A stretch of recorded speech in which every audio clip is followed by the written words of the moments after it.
Hello students, welcome to my channel basic study notes में। आज की इस वीडियो में हम देखेंगे हिमांक में अवनमन। हिमांक में अवनमन अणु संख्या गुणधर्म का तीसरा टॉपिक है, जो कि दो टॉपिक इसकी पिछली वीडियो में मैं करा के आ चुका हूँ। आज देखते हैं हिमांक में अवनमन। हिमांक में अवनमन मतलब कमी। अवनमन का मतलब कमी होता है, लेकिन हिमांक होता है, इंग्लिश में बोलते हैं इसको फ्रीजिंग, जमना। इसको समझेंगे पहले ध्यान से, हिमांक बोलते किसे हैं अच्छे तरीके से। डेफिनेशन क्या है? हिमांक जमना मतलब वही तो चीज़ होती है कि किसी द्रव को, मतलब जल को मैं बर्फ़ बना दूं। कब बना पाऊंगा? कि जब उसको ठंडा करूंगा, मतलब उसका तापमान और घटाऊंगा। तापमान जब घटाऊंगा, क्योंकि तापमान बढ़ाऊंगा तो वो उबलेगा, टेम्परेचर तो बढ़ाऊंगा तो वो उबलता है, लेकिन मुझे तापमान घटाना पड़ेगा। जब तापमान घटाऊंगा तो वो बर्फ़ बनना स्टार्ट हो जाना है। एक बात ध्यान से सुनना, द्रव को ठोस में बदलने के लिए वह जिस ताप पर ठोस में बदलना स्टार्ट हो जाता है, वह ताप हिमांक कहलाता है। ठीक, देखते हैं डेफिनेशन। हिमांक वह ताप है जिस पर ठोस व द्रव अवस्था का वाष्प दाब बराबर होता है, हिमांक कहलाता है। अर्थात एक विलयन का तभी हिमीकरण हो सकता है जब उसका वाष्प दाब ठोस विलायक के वाष्प दाब के बराबर होता है। एक अच्छे से ध्यान से सुनेंगे, पहले डेफिनेशन को समझेंगे। पहले क्या है, पहले हम जो चलते थे क्वथनांक के लिए चलते थे। क्वथनांक के लिए क्या होता था कि वायुमंडलीय दाब के बराबर पहुंचाना पड़ता था हमें। वायुमंडलीय दाब तक हमें लेके चलना पड़ता था किसी के द्रव के वाष्प दाब को भी। अब हमारे पास पहले क्या था, जल को हमने क्या करा था, जल का वाष्प दाब वायुमंडलीय दाब के बराबर पहुंचाना रहता था, तो उसको तापमान बढ़ाना पड़ता था। तापमान जब बढ़ाते थे तो एक ऐसा पॉइंट आता था कि वो द्रव से गैस में बदलना, ये द्रव से गैस में अपनी अवस्था को बदलना स्टार्ट कर देता, तो उस चीज को बोल देते थे हम क्वथनांक। क्वथनांक मतलब boiling point, BP, boiling point. लेकिन अगर जल की जगह मैं क्या करता था, विलयन लेता था, तो विलयन को तापमान ज़्यादा देना पड़ता था। विलयन कब होता था? जब नमक प्लस जल, क्योंकि उस पर दाब क्या करते थे, हमारे पास वायुमंडलीय दाब तक पहुंचाने के लिए उसको तापमान ज़्यादा देना पड़ेगा। किसी का क्वथनांक यदि ज़्यादा है तो वाष्प दाब उसका कम होगा। क्वथनांक हमारे पास क्या है, ज़्यादा देना पड़ा, ज़्यादा देंगे। क्यों? क्योंकि उसका वाष्प दाब कम था। क्लियर है? ये थी हमारी पिछली बात। लेकिन अब जैसे वायुमंडलीय दाब था, ऐसी हमारे पास वायुमंडलीय दाब कब होता था? गैस को बनाने के लिए। लेकिन अब द्रव को हमें ठोस बनाना, तो एक ऐसी लेवल है हमारे पास ठोस प्रवस्था का, ठोस प्रवस्था वाष्प दाब। अब इस लेवल पे हम क्या करेंगे, मान लो हमें ठोस प्रवस्था तक पहुंचाना है, तो जल को हम यहाँ तक पहुंचाने के लिए तापमान हमें जल का घटाना पड़ेगा। तो तापमान इसको कितना देना पड़ रहा, घटाना, बहुत ज़्यादा घटाना पड़ेगा। किसके मुकाबले? विलयन के मुकाबले। क्यों? क्योंकि विलयन का तो कम है। विलयन तो यहाँ पे नीचे कंडीशन क्या थी कि शुद्ध विलायक H2O को हमें ठोस अवस्था वाष्प दाब तक पहुँचाना था, तो उसको तापमान ज़्यादा घटाना पड़ेगा। ज़्यादा घटाना पड़ेगा किससे? विलयन से। मान लीजिए शुद्ध विलायक का वाष्प दाब हमने इसको घटाया यहाँ से यहाँ तक के लिए, तो वो उसको क्या बोलते हैं? Freezing temperature. और नोट को क्या बोलते हैं? नोट फॉर प्योरिटी के लिए लगता है, शुद्ध के लिए। तो शुद्ध विलायक का हिमांक कितना है? T note F. T note F मतलब जल को यहाँ तक पहुँचने के लिए टी नोट एफ हिमांक चाहिए।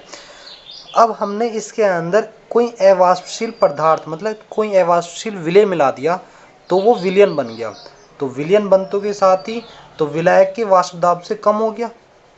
विलायक से जब कम हो गया तो विलायक किससे कम हो गया, तो वो ठोस अवस्था तक पहुंचने के लिए उसको टीएफ हिमांकी चाहिए।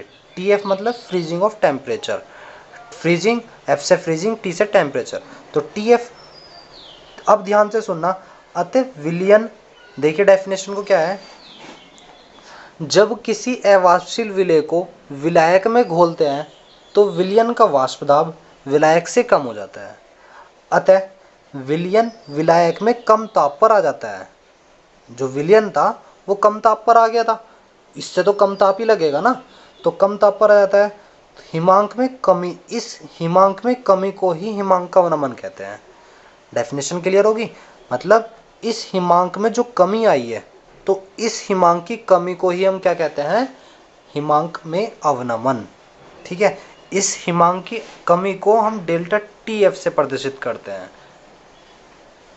देखिए, माना विलायक का हिमांक टी नोट एफ लेके चले हुए थे हम, विलयन का हिमांक टी एफ, विलयन का हिमांक टी एफ, और जो इनका अंतर था भाई, टी नोट एफ को तापमान ज़्यादा देना पड़ रहा था, तो इसमें से इसके घटाएंगे तो इसका अंतर क्या कहला जाएगा, हिमांक में अवनमन।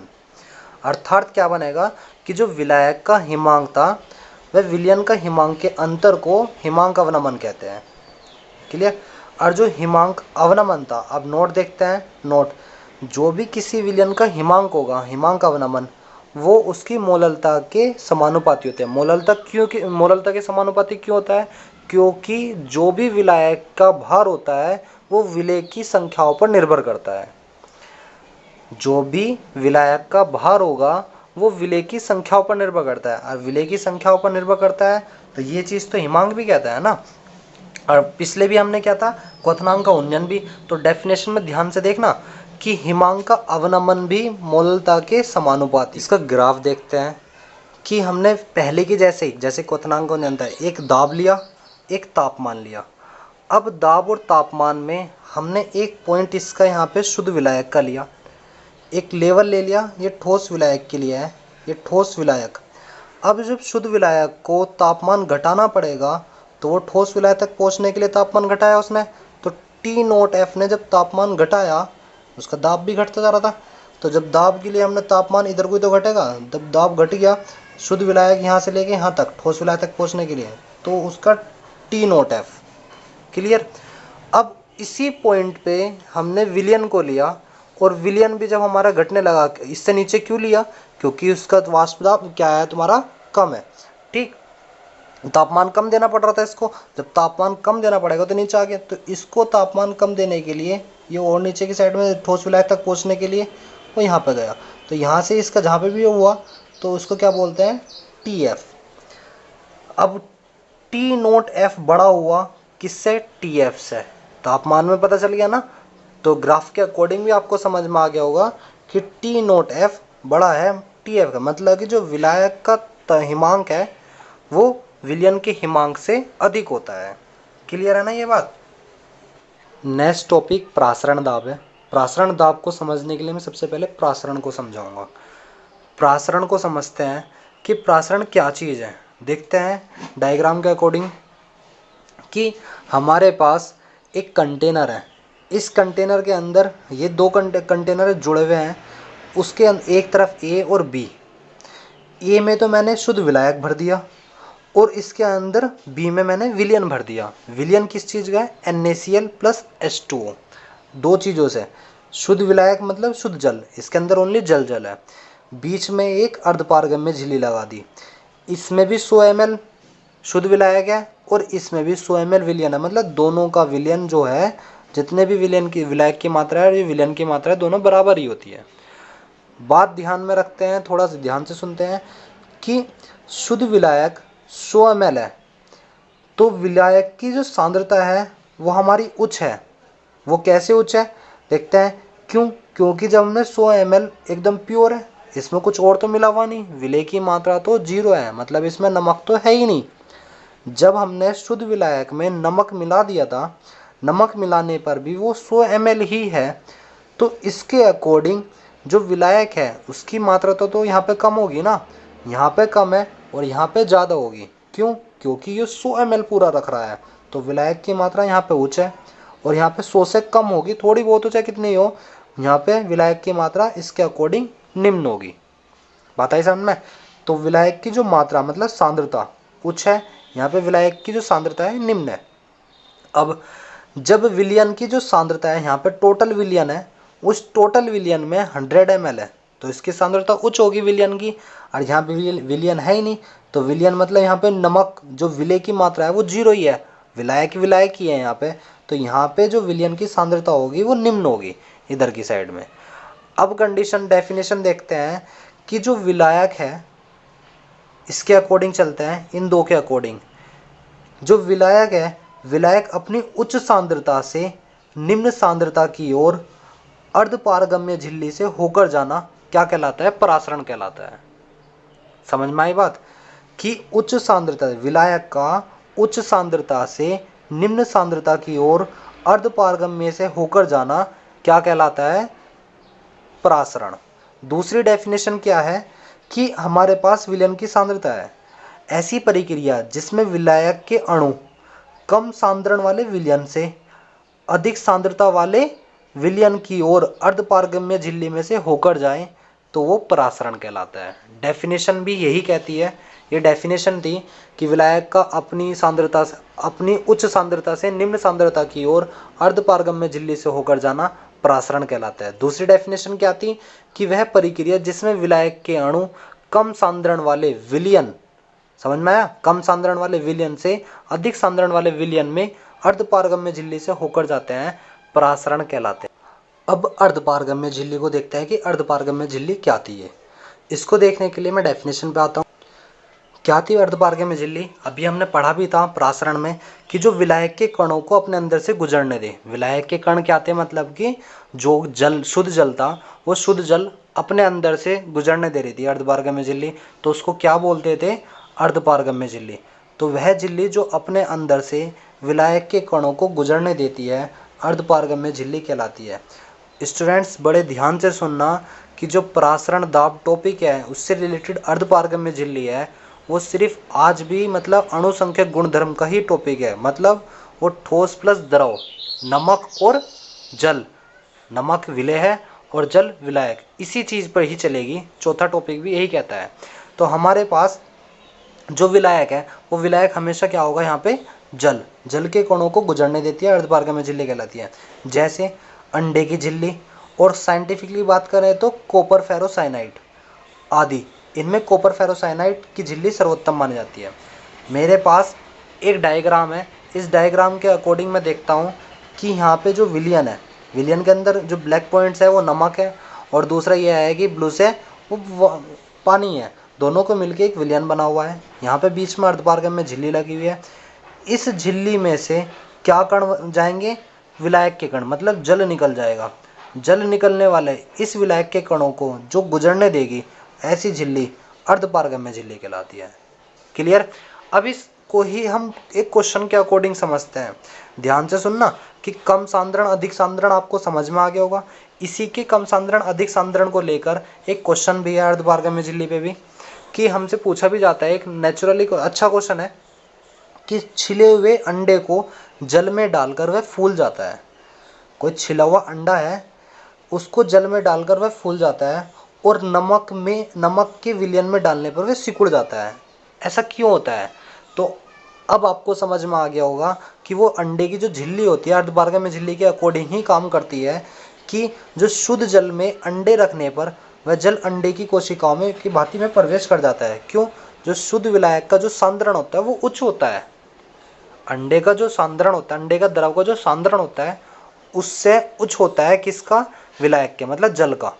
तो शुद्ध जल में अंडे रखने पर जल अंडे की कोशिकाओं की भांति प्रवेश कर जाता है और वह फूल जाता है। अब नमक का जो सांद्रण है, नमक का जो विलयन है, उसका सांद्रण अंडे के द्रव, मतलब नमक के विलयन में रखने पर अंडे का द्रव नमक के द्रव की ओर चला जाता है। क्यों चला जाता है?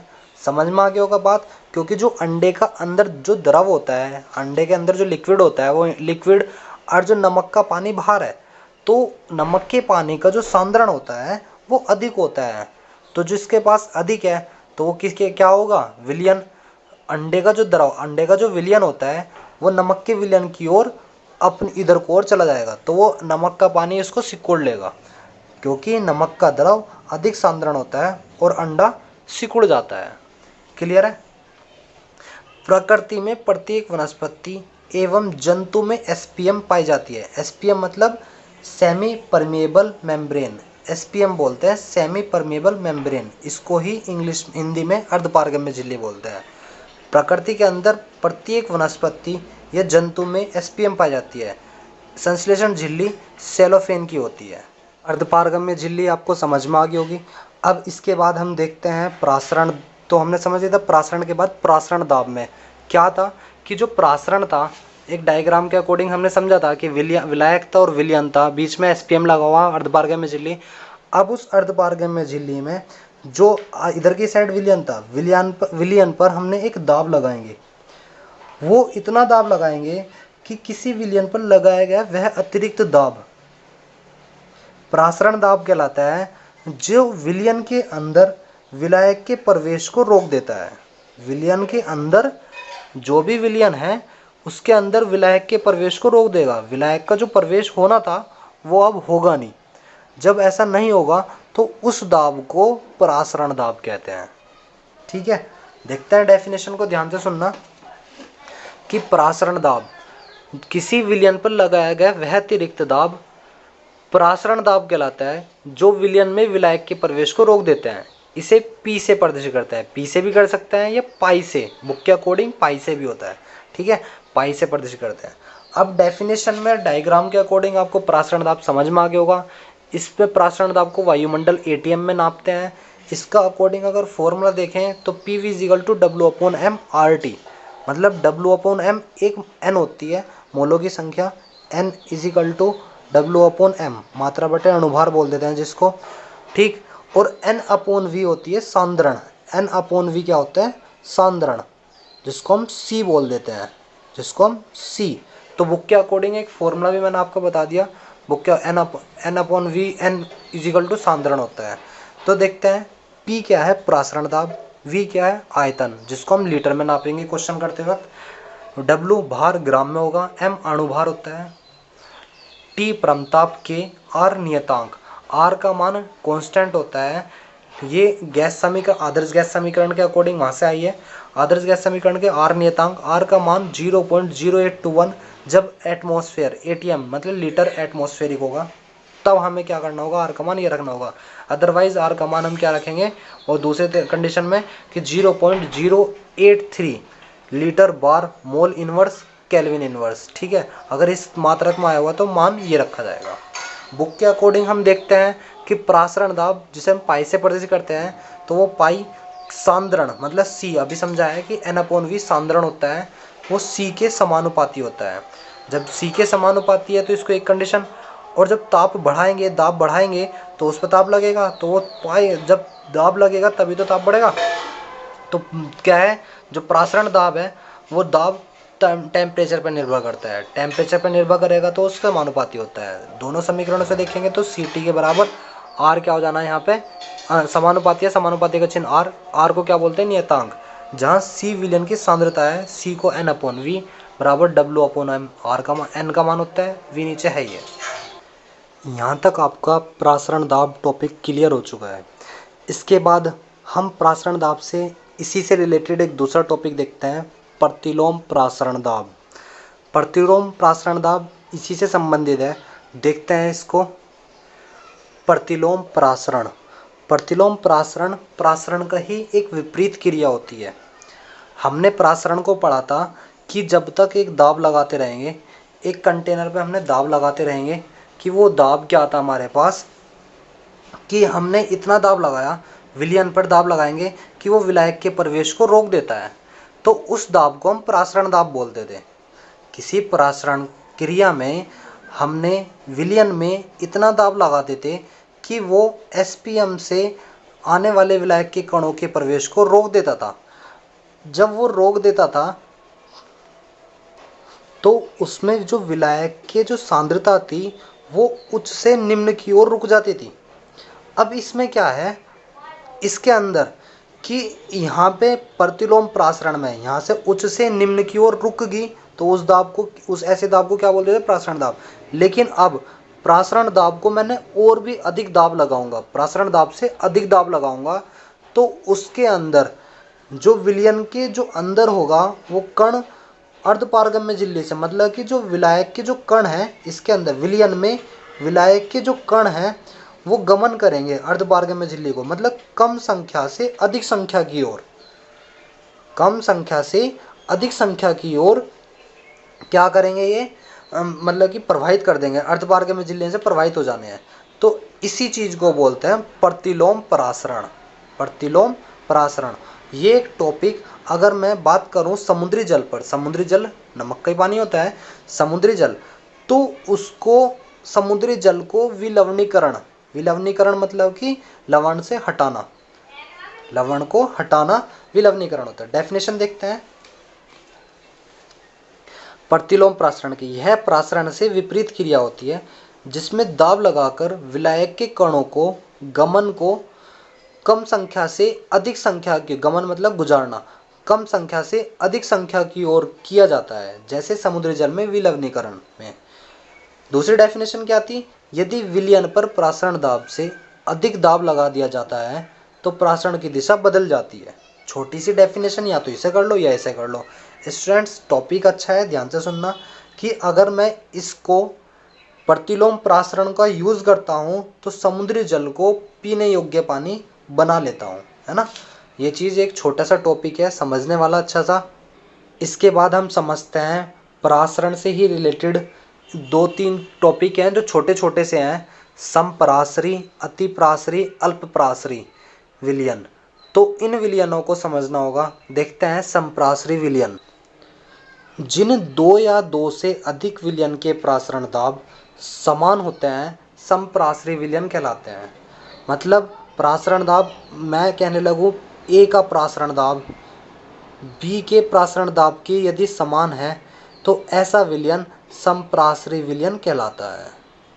ठीक है, यदि समान नहीं है, मतलब कि दोनों का प्रासरण दाब समान है, तो समप्रासरी विलयन होगा। दो विलयन हो या दो से अधिक हो। लेकिन दूसरा, दो विलयनों में जिस विलयन का प्रासरण दाब कम होता है उसको बोलते हैं अल्पप्रासरी। ठीक है, दो विलयनों में जिस विलयन का प्रासरण दाब कम होता है उसको क्या बोलते हैं, अल्पप्रासरी। और जिस विलयन का प्रासरण दाब अधिक होता है उसको बोलते हैं अतिप्रासरी। ठीक है स्टूडेंट्स, ये एक एक नंबर की डेफिनेशंस हैं, ध्यान से सुनना। छोटी सी बात होती है ये कि एक एक नंबर की डेफिनेशन। प्रासरण दाब अच्छा टॉपिक है। आखिरी का एक टॉपिक बच रहा है वॉन्ट ऑफ गुणांक, वो नेक्स्ट वीडियो में करा देंगे। उसके बाद हम आपको न्यूमेरिकल्स कराएंगे सभी टॉपिकों को। बस आपसे एक उम्मीद करता हूँ कि आप सभी जो टॉपिक कराए हैं उनके जो न्यूमेरिकल हैं वो अच्छे से पढ़ना, और अच्छे से पढ़ने के साथ साथ सबको एक पेपर पे नोट बना बना के कि हाँ ये इसके फॉर्मूला, ये इसका फॉर्मूला, तो एक ही पेपर पे सभी के फॉर्मूले कर लेना, ताकि मैं 3-3 4-4 क्वेश्चन हर टॉपिक पे तुम्हें करा दूंगा। कम से कम 20 क्वेश्चन कराऊंगा, 20-25 जो भी। तो आप बड़े ध्यान से उन क्वेश्चनों को, न्यूमेरिकल्स को करना। स्टूडेंट्स आपको बता दूं कि हमारे 2-3 ही चैप्टर ऐसे हैं जिनमें न्यूमेरिकल ज़्यादा हैं, तो उनको क्यों ना हम अच्छे से तैयार कर लें। ठीक है स्टूडेंट्स, आपको उम्मीद करता हूँ सभी टॉपिक समझ में आ गए होंगे इनसे रिलेटेड। चैनल को सब्सक्राइब करना, लाइक करना। स्टूडेंट्स अगर मेरी पिछली वीडियो किसी ने नहीं देखी तो उसको ज़रूर देखना, ताकि ये वीडियो भी आपको अच्छे से समझ में आ जाए, और उम्मीद करूँगा कि आप अच्छे से क्लियर करोगे इन्हें। ठीक है, थैंक यू स्टूडेंट्स।